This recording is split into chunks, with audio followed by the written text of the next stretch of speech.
પ્રભુ માટે તમે શું છોડવા તૈયાર છો એ પોતાની જાતને પ્રશ્ન કરો. અને પ્રભુ શું છોડાવવા ઈચ્છે છે? પ્રભુ ક્યારે પણ એને ગમતું હોય યા એને નથી ગમતું એ છોડાવવાની કોશિશ નહીં કરે.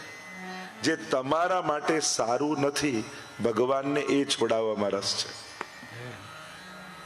કારણ એ તમારું અહિત થતું નહીં જોઈ શકે. ઘણીવાર લોકો એમ કહે કે આટલું બધું ભગવાન માટે આ બધું છોડવાનું છે ને, કારણ કે જેમાં તમારું અહિત થતું હશે ઠાકોરજી એ વસ્તુ તમારી જીવનમાં જોઈ નહીં શકે. અહીંયા વૃક્ષમણી હરણની કથા આવી છે, વિવાહ થયા છે પ્રભુના. આગળ અનેક પ્રકારની કથાઓ આવી. પ્રદ્યુમ્નજીના પ્રાગટ્યની કથા આવી. જો વસંત પંચમી ગઈ ને હમણાં, એ પ્રદ્યુમ્નજીના પ્રાગટ્યનો દિવસ છે. એટલે વસંત ઋતુ વસંત પંચમી શરૂ નથી થતી. તમે ઋતુ પ્રમાણે જોવા જાઓ તો વસંત પંચમી વસંત ઋતુ નથી હોતી, પણ વસંતના કળશનું પૂજન થાય છે. એ વસંતનો કળશ એટલે અલૌકિક કામદેવ, અને એનું સ્વરૂપ એટલે આ પ્રદ્યુમ્નજી. એટલે પ્રદ્યુમ્નજીનો પ્રાગટ્ય દિવસ, પ્રભુના પુત્રનો પ્રાગટ્ય, અલૌકિક કામદેવનો અવતાર છે. એટલે વસંત પંચમી એમનું પૂજન થાય છે. એટલે જ શ્રેષ્ઠ મુહૂર્ત ગ્રસ્થાશ્રમમાં પ્રવેશવાનું, વિવાહાદિનું, વસંત પંચમીનું કાઢતા હોય છે. પ્રદ્યુમ્નજીના પ્રાગટ્યની કથા આવી, રતિ સાથે એમના વિવાહની કથા આવી.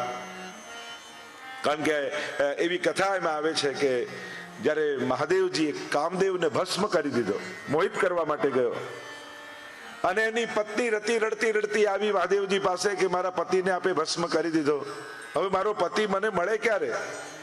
તો કે જબ જદુવંશ કૃષ્ણ અવતારા કૃષ્ણ તનય હોહી પતિ તોરા. જ્યારે કૃષ્ણ અવતાર થશે ત્યારે એના પુત્ર રૂપે તને તારો પતિ મળશે. અને એ જ અલૌકિક કામદેવનો અવતાર. એટલે જ કારણ કે નેત્રોથી ભસ્મ એટલે જ કામદેવનું એક નામ છે અનંગ, જેનું અંગ નથી, જેને શરીર નથી. અનંગ કોટી લાજે. અને અહીંયા રતિ સાથે એમના વિવાહ થયા છે. અન્ય વિવાહોની કથા આવી. સત્રાજીત નામનો યાદવ દ્વારિકામાં રહે છે. સંવંતક નામનો મણી એની પાસે છે. રોજ 8 ભાર સોનું આપે. પ્રભુને થયું જો આ મણી રાજ્યકોષમાં આવી જાય તો આખી પ્રજા સુખી થાય. જઈને સમજાવ્યો, અને સત્રાજીત તૈયાર ન થયો આપવા માટે. આ તો મારો છે, કોઈને નહીં આપું. એકવાર એનો ભાઈ પ્રસેન એ મણીને ગળામાં બાંધીને શિકાર કરવા માટે નીકળ્યો. શિકાર કરવા ગયો તો ખરા, પણ પોતે શિકાર થઈ ગયો. સિંહે મારી નાખ્યો. આટલા દિવસ થયા ને પ્રસેન એનો ભાઈ પાછો આવ્યો નહીં. એટલે સત્રાજીતે આળ લગાવ્યું ભગવાન પર કે આ ભગવાન કૃષ્ણને મારો મણી જોઈતો હતો, મેં ન આપ્યું, એટલે મારા ભાઈને મારી એણે મણી લઈ લીધો છે. જો આ દુનિયાએ તો ભગવાનને છોડી નથી. અને એટલા માટે જ્યારે સારું કરવા નીકળ્યા હો ત્યારે લોકો શું કહેશે કે લોકોએ શું કહ્યું એનું બહુ વિચાર કરવા જશો ને તો આ દુનિયા તમને બહુ સત્કર્મ કરવા નહીં દે. કરવું છે તો દ્રઢ થઈને કરો. બહુ લોકોનો વિચાર કરનારો કોઈ સત્કર્મ કરી શકતો નથી, પણ જે કરે છે ભગવાન એને બધું ગોઠવી આપે છે. અને કોઈ નાદાન વ્યક્તિના કહેવાથી પોતાના હાથમાં આવેલા સત્કર્મો છોડવાય નહીં. તમે કંઈક સેવા કરતા, કોઈ કંઈક બોલી ગયું, એ તમને હવે હું નહીં કરવાની, હવે મારાથી સેવા નહીં થાય, પેલું આમ કહી ગયો, પણ પેલા કહેવાની કિંમત શું? સૌભાગ્યથી જે સત્કર્મો મળ્યા છે એને કોઈના કહેવાથી છોડવા નહીં. કારણ કે દરેકના હાથમાં પુણ્યો લખાયેલા નથી હોતા, સેવા ને સત્કર્મો લખાયેલી નથી હોતી. તમને મળી છે તો સહન કરીને પણ સેવા કરો. સેવા કરનારે સહન કરવાની વૃત્તિ તો રાખવી જ જોઈએ. જો નથી તો વધારે વાર સેવા નહીં થાય. તો આ દુનિયા તો આમ કરશો તો આમ કહેશો, પૂરું બગડવાય નહીં, તમે બધું છોડીને લૌકિકમાં લાગી જશો તો એમ કહેશે. જો આખો દિવસ સંસાર ક્યારેક તો ભગવાનનું નામ લે અને ભગવાનમાં લાગશો. હજી તો ઉંમર નાની છે ને અત્યારથી સેવા કરવા લાગ્યા, થોડું તો કઈ પરિવારનો વિચાર કરો, એમ કઈ સેવા છોડાવશે. એટલે ન સંસાર ના થવા દેશે ને ભગવાન ના થવા દેશે. સંસાર હંમેશા આપણને એના કામનો બનાવીને રાખે છે. એટલે સંસાર ના બોલવાની. એમ કહેતા ને કે એક પેલો પિતા અને પુત્ર ઘોડો લઈને જતા, અને જઈ રહ્યા હતા બંને ઘોડા પર ચડીને. એટલામાં એક માણસ મળ્યો. છે ને માણસાઈ જેવું કંઈક છે, જીવ દયા તો રાખો. એક જ ઘોડા પર બંને ચડી ગયા, સારું લાગે છે. એટલે પેલાને તો વાત તો સાચી છે. એટલે દીકરાએ કહ્યું કે પપ્પા તમે બેસો, હું ચાલુ છું. એટલામાં એક મળ્યો. છે આટલો મોટો બાપ થઈને પોતે ઘોડા પર બેઠો, નાના છોકરાને ચલાવે છે. પિતાને શરમ આવી કે ના દીકરા તું બેસ, હું ચાલુ છું. ફરી એક મળ્યો. છે ને આ છોકરાઓ આજકાલના, પોતે ઘોડા પર બેસી ગયો છે, બાપને ચલાવી રહ્યો છે. બંનેને એવી શરમ લાગી કે ચાલો ને આપણે બંને ચાલતા જઈએ. બંને ચાલતા, તો એક મળ્યો. છે ને મૂર્ખાઓ, છતે ઘોડે ચાલતા જાય છે. વેચી દીધો કંટાળીને, તોય મળ્યો. રાખ્યો હોત તો કામ ના લાગે. તારે ક્યાં બેસવા દીધા? તો આ તો દુનિયા તો આવી જ છે. જે કરશો એનાથી ઊંધું બોલનારા દુનિયામાં છે જ, ઊંધું વિચારનારા દુનિયામાં છે જ. પણ પોતાનાથી જુદો વિચાર કરનારાને પોતાનો વિરોધી નહીં માની લેવો, વેરી નહીં માની લેવો. એનો વિચાર જુદો છે. અને દુનિયામાં જુદા વિચાર હોઈ શકે છે. કોઈ આપણાથી જુદું વિચારે આપણો વેરી ન થઈ જાય. અહીંયા પ્રભુને થયું કે હું મનાવવા જઈશ ને સમજાવવા જઈશ તો એ નહીં માને. હું પોતે મણી શોધીને એને લાવીને આપી દઉં. અને આમ કરીને પ્રભુ પોતે શોધવા માટે નીકળ્યા. જંગલમાં ગયા. પ્રસેનનો મૃતદેહ પડ્યો હતો અને એની બાજુમાં સિંહના પંજાના નિશાન હતા. પ્રભુ એ પંજાની પાછળ પાછળ જાય, સિંહનો મૃતદેહ દેખાયો, રીંછના પંજાના નિશાન હતા. પ્રભુ એની પાછળ પાછળ, અને ગુફા આવી, એની અંદર પ્રવેશ કરી ગયા. અને રીંછે તરાપ મારી અને ભયંકર યુદ્ધ થયું. 12 દિવસ સુધી યુદ્ધ ચાલ્યું. આ રીંછ બીજું કોઈ નહોતું, રામા અવતારના જાંબુવાનજી હતા. જ્યારે રામ અને રાવણનું યુદ્ધ થતું હતું ત્યારે રામનું બળ જોઈ એમને એમ થયું કે પ્રભુ જોડે બે હાથ કરવા મળે તો કેવું સારું. તો પ્રભુએ કૃષ્ણ સ્વરૂપે મનોરથને પૂરો કર્યો. મણી આપ્યો પ્રભુને અને કહ્યું આ મણી તો રાખો, પણ મારા સંસારનો મણી આ જાંબુવતીજી મારી પુત્રી, એની સાથે આ વિવાહ કરો. પ્રભુના વિવાહ થયા છે. સત્રાજીતને મણી લાવીને આપ્યો અને ક્ષમા માંગીને કહ્યું આ સત્યભામાજી સાથે આ વિવાહ કરો. અન્ય વિવાહોની કથા આવી. કાલિંદી, મિત્રવિંદા, સત્યા, ભદ્રા, લક્ષ્મણા, આમ પ્રભુના અષ્ટપટરાણી થયા. આ અષ્ટપટરાણી એટલે અષ્ટધા પ્રકૃતિ. ભૂમિ, રાપો, નલો, વાયો, ખમ, મનો, બુદ્ધિ રેવ છે. આ જેમ અષ્ટ પ્રકારની પ્રકૃતિ કહેવાય છે, પુરુષ અને પ્રકૃતિ જે શાસ્ત્રોમાં વર્ણન છે, એમ અષ્ટપટરાણીઓ પ્રભુના થયા. અન્ય વિવાહોની કથા આવી. ભૌમાસુર નામનો દૈત્ય હતો.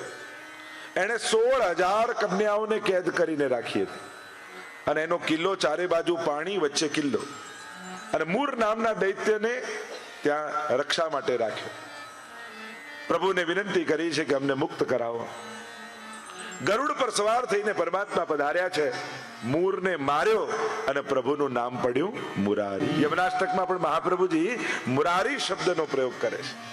ન ગોવિંદ કયા, ન કૃષ્ણ કયા, મુરારી શબ્દનો પ્રયોગ કર્યો. કારણ આ મૂર નામનો દૈત્ય ભક્ત અને ભગવાનને મળવામાં પ્રતિબંધ દોષરૂપ હતો. તો યમુનાજીમાં રજ કોની છે? એ રજનો પ્રભાવ શું છે? કે ભક્તિમાં આવતા બધા જ પ્રતિબંધોને દૂર કરી દે એવું આ યમુનાજીની રજનો પ્રભાવ છે. જ્યારે જીવનમાં એમ લાગે કે મારી ભક્તિમાં અનેક પ્રકારના સંકટો, અનેક પ્રકારના વિક્ષેપો આપી રહ્યા છે, ત્યારે બને તો યમનાષ્ટકનો પાઠ કરો. એમ પણ પ્રત્યેક વૈષ્ણવે રોજ યમનાષ્ટક, કૃષ્ણાશ્રય આ 2 પાઠ તો કરવા જ જોઈએ. અને સર્વોત્તમજી કરો તો વધારે ઉત્તમ. પણ આ તો થવું જ જોઈએ. એક યમનાષ્ટક કરવા માત્રથી 5 મિનિટ લાગે, પણ 24 કલાક યમુનાજી તમારી રક્ષા કરશે. મહાપ્રભુજી પણ 5 ફળ બતાવે છે ને. ફળ તવાષ્ટકમિદમ મુદા પઠતી સૂર સૂતે સદા સમસ્ત દુરિતક્ષય. સમસ્ત પાપોનો નાશ થાય. ભગવદ નામથી જ પાપ જાય. અને એમાં પણ યમુનાજીનું નામ જે પ્રભુને પણ પ્રિય છે. तिनके गुण सुनन को लाल गिरिधर न पिय आए सन्मुख ताके बिराजे. श्री यमुनाजीना गुणगान थता होय ने ત્યાં તો સ્વયં પ્રભુ આવીને શ્રવણ કરવા લાગે. એટલે બને તો એક યમનાષ્ટક રોજ કરો. સમસ્ત દુરિતક્ષય. સમસ્ત પાપોનો નાશ થશે. ભવતી વૈ મુકુંદે રતિ, પ્રભુમાં પ્રીતિની વૃદ્ધિ થશે. તયા સકલ સિદ્ધયો, સકલ સિદ્ધિનું દાન કરશે. મુરરી પુષ્ય સંતુષ્ટતિ, પ્રભુને પરમ સંતોષ. અને સ્વભાવ વિજયો ભવે, સ્વભાવ પર વિજય થાય. માણસને ભગવાન બધું ગોઠવી આપે ને તો છેલ્લે પોતાના સ્વભાવથી દુઃખી થાય. જો સંજોગો દુઃખી કરે ને તો સમજાય, પણ સ્વભાવથી દુઃખી ન થતા. એ તો પોતાનો જ પગ કુલાડી પર મારવા જેવો છે. પ્રભુએ બધું જ ગોઠવી આપ્યું, છતાંય માણસ કાંઈ ને કાંઈ એવા વિપરીત સ્વભાવમાં ફસાઈ જાય. અને સ્વભાવમાંથી નીકળવું બહુ અઘરું છે. સ્વભાવ બદલવો બહુ કઠિન છે. આ તો યમુનાજી કૃપા કરે ને તો જ સ્વભાવ પર વિજય થાય. તો મુરારી નામ પરમાત્માનું પડ્યું. મૂર નામના દૈત્યને માર્યો, 16,000 કન્યાઓને કેદમાંથી મુક્ત કરી અને કહ્યું કે હવે તમે તમારા ઘરે જાઓ. બધી જ કન્યાઓએ વિનંતી કરી, રડવા લાગી. વિનંતી કરતા પ્રભુને કહે છે કે પ્રભુ, સમાજ એવો છે ને કે એક રાત્રિ પણ કન્યા બહાર રહી જાય તો એને જીવવા નથી દેતું. તો અમે તો આટલા સમયથી આ અસુરની કેદમાં છીએ. આપ અમને ઘરે મોકલશો પણ સમાજ અમારો સ્વીકાર નહીં કરે, અમને તરછોડશે, અમારું જીવવું દુષ્કર થઈ. એના કરતા અમે મરી જઈએ સારું. અને જો આપ અમારો સ્વીકાર નહીં કરો તો અમે આત્મઘાત કરી લઈએ, એ અમારા માટે વધારે સારું. પ્રભુ ઈચ્છે તો બધાને દાસી બનાવીને રાખી શકત, પણ પ્રભુએ એક જ મુહૂર્તમાં 16,000 રૂપ ધારણ કર્યા અને એક સાથે 16,000 વિવાહ પરમાત્માએ કર્યા છે. અને સર્વને રાણીનું સન્માન પરમાત્માએ આપ્યું છે. આગળ બલરામજી દ્વારા રૂકમીના વધની કથા આવી, ઉષા અનિરુદ્ધ વિવાહની કથા આવી, નગરાજાની કથા આવી. આ નગરાજા કાચિંડો બનીને કુવામાં પડ્યા છે. યાદવના બાળકો રમતા રમતા આવ્યા અને જોયું તો આટલો મોટો કાચિંડો કુવામાં. જળ છાટ્યું ને દિવ્ય પુરુષ પ્રગટ થયો. પૂછ્યું કોણ છો? કહ્યું કે નૃગરાજા છે. દુનિયામાં મારા જેવો દાતા બીજો કોઈ નથી. વર્ષાની બૂંદો પડે એટલી ગાયોના દાન મેં કર્યા છે, પણ એક વારની ભૂલને કારણે કાચિંડો બનીને પડ્યો છે. એક વાર કેટલીક ગાયો મેં દાનમાં આપી એક બ્રાહ્મણને. રાતના સમયે એ ગાય પાછી મારી ગૌશાળામાં આવી ગઈ અને બીજા દિવસે બીજા બ્રાહ્મણને એ ગાય આપી દીધી અને બંને બ્રાહ્મણોમાં ઝઘડો થયો. શ્રાપ મને લાગ્યો અને કાચિંડો બનીને પડ્યો છે. એટલે માટે જ આપણે ત્યાં દાનમાં પણ વિવેક બતાવ્યો છે. દાન કઈ રીતે અપાય, કોને અપાય, અને કોને અપાય તો વાત જુદી, કોનું લેવાય એ પણ વિચારવું જોઈએ. જે આપે બધાનું લઈ ન લેવાય. વૈષ્ણવે તો એ પણ વિચારવું, ભક્તે તો એ પણ વિચારવું કે આ મને આપે છે, આનું લેવા જેવું છે કે નહીં. આપવા માટે તો આપણે વિચારીએ કદાચ કે કોને આપવું, યોગ્યતા શું. અને દાનનું પણ એ છે કે આપણા સામર્થ્ય પ્રમાણે આપણે આપીએ કે સામેવાળાની જરૂરિયાત પ્રમાણે આપીએ. સામેવાળાને કેટલું આપવું જોઈએ. ઉપનિષદમાં પણ દાનના અનેક પ્રકાર બતાવ્યા. શ્રદ્ધયા દેયમ, અશ્રદ્ધયા દેયમ, શ્રિયા દેયમ, રિયા દેયમ, ભિયા દેયમ, સંવિદા દેયમ. સમજપૂર્વક આપો. તમારા દાનનો કોઈ દુરુપયોગ તો નથી કરતો ને. જો ધનની તો 3 જ ગતિ છે, દાન, ભોગ અને નાશ. કા દાન કરો, કા ભોગવો, કા એનો નાશ થશે. આ 3 જ ગતિ છે. ચોથી ગતિ શાસ્ત્રો નથી બતાવતું. ચોથી ગતિ ધનની 3 જ ગતિ બતાવી. કા દાન કરો અને શ્રેષ્ઠ ગતિ દાન છે, કા ભોગવી લો. ઘણી વાર માણસ ભોગવી નથી શકતો, આપી નથી શકતો અને એનો નાશ થાય છે. તમારી મહેનતથી કમાયેલું તમારા આત્મકલ્યાણમાં લાગે એ જરૂરી છે. બાળકો આ દેશમાં રહે છે, ભણે છે, કમાય છે, બધું બધાનું કરી જ લેવાના છે. એ લોકો પોતપોતાના સામર્થ્યથી આગળ વધશે જ અને યથાશક્તિ કરવી જ પણ જોઈએ મદદ. પણ તમે પરિશ્રમથી જે ભેગું કર્યું છે એ તમારા આત્મકલ્યાણ, તમારા પુણ્ય સંચય એમાં ઉપયોગમાં આવે એ પણ જરૂરી છે. એટલે એનોય પ્રયાસ કરજો. શ્રદ્ધયા દેયમ, કયું શાસ્ત્ર કહે છે કે શ્રદ્ધાથી આપો. જ્યારે પણ આપો ભાવથી આપો. રિયા, શરમથી આપો. પેલો આમની કથા આવતી, રહીમજી જેટલું જેટલું આપે એટલા શરમથી એનું મસ્તક ઝૂકતું જાય. ઢગલો કરે રોજ પોતાની મિલકતનો ને આપતા જાય, આપતા જાય, મસ્તક નીચે.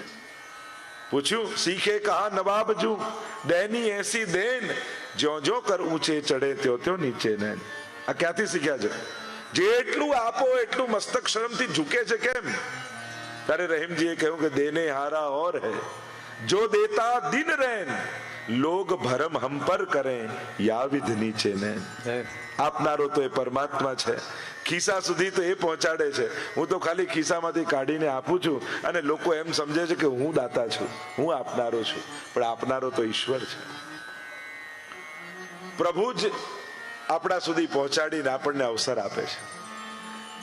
સંવિદા દેયમ એટલે કે સમજપૂર્વક આપો. જ્યારે પણ આપીએ યોગ્ય સ્થાને યોગ્ય જગ્યાએ આપીએ. જ્યાં પણ આવા સત્કર્મ થાય, ભલે ભલે બહુ મોટું ન કરી શકીએ, સ્કૂલ ન બાંધી શકીએ, એકને ભણાવી તો શકીએ ને, હોસ્પિટલ ન બાંધી શકીએ, એકનો ઈલાજ તો કરાવી શકીએ ને. આપણાથી યથાશક્તિ જે પણ થાય, પણ આપણા હાથથી દાન થતું રહેવું જોઈએ. શાસ્ત્ર એમ કહે છે હાથને પુણ્ય કરવાની આદત છોડાવવી નહીં. કોઈ ને કોઈ પ્રકારથી હાથને એ આદત પડેલી રહેવી જોઈએ. કારણ કે હંમેશા 365 દિવસમાં મોટો ભાગ આપણો હાથ લેવામાં જ ઉપયોગ કરે છે, હંમેશા લેવામાં. પણ એને કેટલીક ક્ષણો દ્વારા આદત પાડો કે આપવામાં પણ વપરાય. સમજપૂર્વક આપો. જો જરૂરી નથી કે આપેલું હોય માણસ દેખાય જ.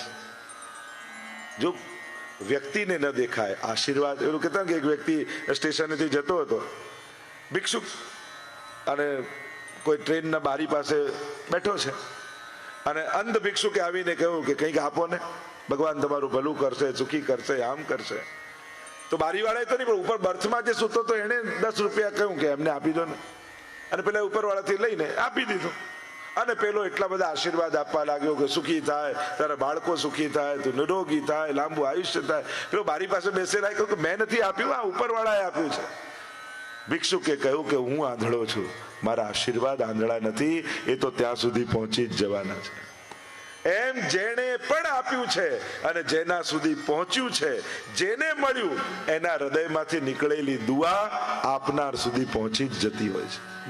ભલે તમે હજારો કિલોમીટર દૂર રહેતા હો ને ભારતમાં કોઈને મદદ કરી હોય, પણ એના દિલની દુઆ ન્યુઝીલેન્ડમાં લાગી જ જવાની છે. એ તમારા ભાગ્યમાં ભેગી થઈ જવાની છે. દાનનો મહિમા આપણે ત્યાં બતાવ્યો છે. આમ આગળ ભગવાનના ગ્રહસ્થાશ્રમ ધર્મની કથા આવી. નારદજીને એમ થયું કે આ 5 જણા શાંતિથી ભેગા નથી રહી શકતા, તો ભગવાનનો તો આટલો મોટો પરિવાર, પ્રભુ કઈ રીતે રહેતા હશે? ઘણાને બીજાના ઘરમાં ડોક્યું કરવાની બહુ આદત હોય, અને હવે તો બારીએ મળી ગઈ છે. આપણા ઘરે બેઠા બીજાના ઘરમાં ડોક્યું કરવું હોય તો એ બારીનું નામ છે ફેસબુક. બેઠા બેઠા ત્યાં શું ચાલે છે, અને જોતા જોતા જો બધા જ ફરવા જાય છે, આપણે જ નથી જતા. બધા નવી કાર લે છે, આપણે જ નથી લેતા. બધાના ઘર નવા થઈ ગયા, આપણા જ નથી થતા. ફોટા જોઈ જોઈને ઘરે બેઠા જીવ બાળ્યા કરે. લોકો હવે બીજી કોઈ બુક નથી વાંચતા, 2 જ વાંચે છે, ફેસબુક ને બીજું પાસબુક. આ જ 2 બુક ફેવરેટ થઈ ગઈ લોકો. ખરાબ કોઈ વસ્તુ નથી, એનો દુરુપયોગ ખરાબ હોય છે. નારદજીને થયું કે આ 5 જણા શાંતિથી નથી રહેતા, તો ભગવાન કઈ રીતે આટલા મોટા પોતાના પરિવારને સાચવતા હશે? લાવ જઈને જોઉં તો ખરા. જો માણસની સફળતા પાસબુકમાં નહીં, સ્વજનોના ચહેરા પર હોય છે. તમે જ્યારે ઘરે આવો અને ખીલેલા ચહેરા દેખાય તો માનજો તમે સફળ છો. દુનિયાને ભેગી કરવી સહેલી છે, ઘરના 5ને ભેગા રાખવા કઠિન છે. દરેકના વિચાર, દરેકની ભાવના જુદી. અને એ ભેગા રહેવાનો અર્થ એ નથી થતો કે બધું એક જ વિચારે, બધાને એક જ ભાવે, બધાને એક જ વસ્તુ ગમે. ના, આમ એક કરવાના પરાણે પ્રયાસ હોય તો મોટા ઝઘડા કરાવે, પણ દરેક વ્યક્તિ બીજાના જુદાપણાનો સહર્ષ સ્વીકાર કરે તો જ ભેગા રહેવાય. એનું જુદુંપણું એ જ એનું પણું છે, એનું હોવું છે, એ જ એનું અસ્તિત્વ છે. એનું જે જુદુંપણું છે ને એ જ એનું અસ્તિત્વ છે, એની આઈડેન્ટિટી છે. અને એને નાશ કરીને તમે ક્યારે એને ખુશ નહીં રાખી શકો. જુદા હોઈ શકે છે, પણ ક્યાં માન રાખવું, ક્યાં સન્માન રાખવું, ક્યારે બોલવું, ક્યારે નહીં બોલવું, આ બધા વિવેકો છે. સારી વાત પણ કઈ રીતે કહેવી એ પણ આવડવી જોઈએ. દરેકનો એક પ્રકાર છે, દરેકનો એક વિવેક છે. પ્રભુના ગ્રસ્તાશ્રમના દર્શન કરવા નારદજી ગયા. જો અમારા ઠાકોરજી છે ને, એ તમને એવો ઉપદેશ નથી આપતા કે બધું છોડીને જતા રહો. અમારા કૃષ્ણ તો તમને સાચા અર્થમાં ગ્રસ્તાશ્રમી બનાવવા માંગે છે. કૃષ્ણ જેવો કોઈ સંબંધી દુનિયામાં નથી. તમે દરેક સંબંધમાં ભગવાનને મૂકીને જુઓ, એના જેવો કોઈ સંબંધી નહીં મળે. પુત્ર કેવો હોય તો કૃષ્ણ જેવો, પિતા કેવો હોય તો કૃષ્ણ જેવો, પતિ કેવો હોય તો કૃષ્ણ જેવો, સખા કેવો હોય તો કૃષ્ણ જેવો, ભાઈ કેવો હોય તો કૃષ્ણ જેવો. તમે દરેક સંબંધમાં એને રાખીને જુઓ. કૃષ્ણએ સંબંધ નિભાવતા શીખવાડ્યું છે, સંબંધોથી ભાગતા નથી શીખવાડ્યું. દુનિયામાં જેટલા સંન્યાસીઓની જરૂર હતી ને, એટલા થઈ ગયા છે. હવે સારા ગ્રહસ્થીઓની દુનિયાને જરૂર છે. કારણ કે કોની આગળ આંગળી ચીધીને કહીશું કે જો બેટા પિતા આવા હોય, ભાઈ આવા હોય, પત્ની આવી હોય. આજે વડીલોને આપણે જોતા, જ્યારે એમની સામે એમ કહેવાતું કે મોભી ઘરનો કેવો હોય. આજે આઈડિયલો સમાજમાંથી સમાપ્ત થઈ ગયા ને, એટલે લોકોને પ્રેરણા આપવી બહુ અઘરી થઈ ગઈ છે. કેવલ પુસ્તકો પ્રેરણા નથી આપી શકતી, જીતા જાગતા વ્યક્તિઓ જ પ્રેરિત કરતા હોય છે. ગીતાજીમાં એટલે ભગવાને કહ્યું લોકસ તદનુ વર્તતે. લોકો તો અનુગમન કરનારા. યદ યદ આચરતી શ્રેષ્ઠ તત્ દેવેતરો જના સયત પ્રમાણમ કુરુતે લોકસ તદનુ વર્તતે. શ્રેષ્ઠીઓ જે રીતે ઉદાહરણ સ્થાપિત કરે, લોકો એને ફોલો કરે છે. અને દુનિયામાં વધારે ફોલોઅર્સ જ છે. તો આઈડિયલો ક્યાં સમાજમાં? અને જે સમાજ નબળા વ્યક્તિઓને આઈડિયલ બનાવી લે ને, તો આખો સમાજ નબળાઈ તરફ જતો રહે. તમે આખા ભારત વર્ષનો ઇતિહાસ તમે જુઓ. પહેલા ઋષિ મુનિ સંતો મહાત્માઓ આદર્શ હતા. દરેક યુવાનને એમ થતું આવો ઋષિ મારે બનવું છે. પછી જુદા જુદા રાજા મહારાજાઓ આવ્યા, આદર્શ રાજાઓ, લોકોને પ્રેરણા આપી આવા રાજાની જેમ જીવવું છે. પછી સમાજ સુધારકો આવ્યા, સમાજ સુધારણાની ક્રાંતિ કરી, લોકોને આઈડિયલ આપ્યા, અમારે આવું થવું છે. પછી આદર્શ નેતાઓ આવ્યા. આખા ભારત વર્ષને આઝાદીના સમય એમ થયું આ નેતાઓ જેવા આપણે બનવું છે, આમને ફોલો કરવા છે. પણ છેલ્લા 30-40 વર્ષમાં હવે બધાના આઈડિયલ એક્ટર અને એક્ટ્રેસ થઈ ગયા. અને કેવલ આવા આઈડિયલો માણસ સમાજમાં ઉભા કરી લે.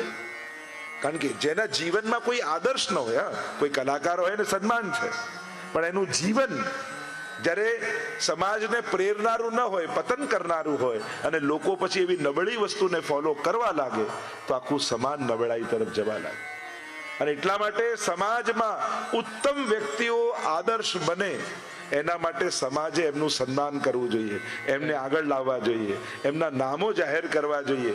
ઘણીવાર સંસ્થાઓમાં કે મંદિરોમાં કે હોસ્પિટલમાં નામ લખાય તો ઘણા કે નામની પણ જરૂર છે. હું તો કહું છું, દરેક વખતે નામ કોઈ પ્રખ્યાતિ માટે જ નથી હોતું, યશ કીર્તિ માટે જ નથી હોતું, સમાજને પ્રેરણા આપવા માટે પણ હોય છે. આજે પણ ભારતની કોઈ ગામડાની હવેલીમાં તમારા દાદાનું નામ લખ્યું હશે ને, તો જ્યારે પણ ભારત જાઓ તમને એમ થશે આ હવેલીએ પગે લાગી આવું, દંડવત કરી આવું, કારણ કે આ મંદિરમાં મારા દાદાનું યોગદાન છે.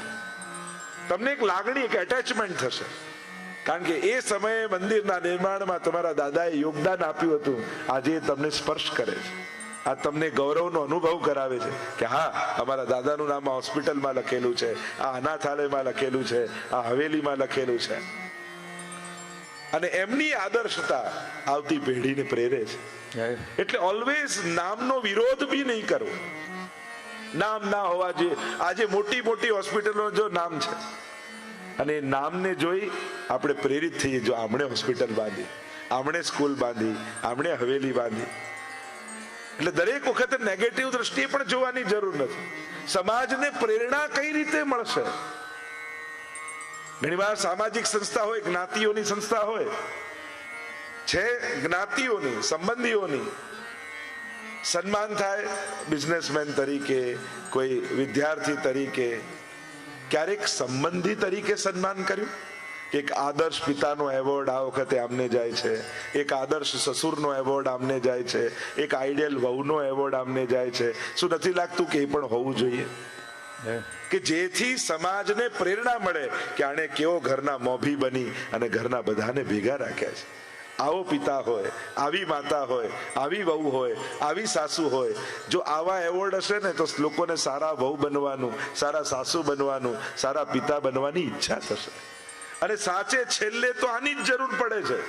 તમે બિઝનેસમેન તરીકે ગમે તેટલા દુનિયામાં સફળ થાઓ, પણ ઘરે આવીને દુખી થતા હશો તો કોઈ પૈસા સુખ આપવાના નથી. સમાજમાં ગમે તેટલું પૂજા, લોકો કે બહાર જુઓ મારું કેટલું માન છે, તમે જ નથી રાખતા ઘરમાં. એટલે કે અમે તને ઓળખીએ છીએ એટલા માટે. પેલા લોકો તો કલાક મળે છે, અમારે તો 24 કલાક તારી જોડે રહેવાનું. મૂળ વાત હા, એમ નથી કે તો સંબંધ સારા એટલે એકબીજાને જાણે આવો પધારો નાથ ને આવો બિરાજો ને આવું બોલવાનું, કે ઘરમાં તો જે ભાષા ચાલતી હોય જ ચાલતી હોય. અને કદાચ એનાથી જ પ્રેમ ટકેલો હોય, આત્મીયતાથી જ. પણ સમાજમાં સંબંધોના પણ આદર્શોની આજના સમયમાં બહુ જરૂર છે. પ્રિય ભક્તજનો, જે શ્રીના આ વચનામૃત તમને ગમ્યા હોય તો આ વિડીયોને લાઈક કરજો, વધુમાં વધુ વૈષ્ણવોને શેર કરજો અને કમેન્ટ બોક્સમાં જય શ્રી કૃષ્ણ જરૂર લખજો. અને અમારી ચેનલ શ્રી વલ્લભને સબસ્ક્રાઈબ કરવાનું ભૂલશો નહીં, જેથી તમને આવા અવનવા વચનામૃતો મળતા રહે. સર્વે વહાલા વૈષ્ણવોને ભાવથી જય શ્રી કૃષ્ણ.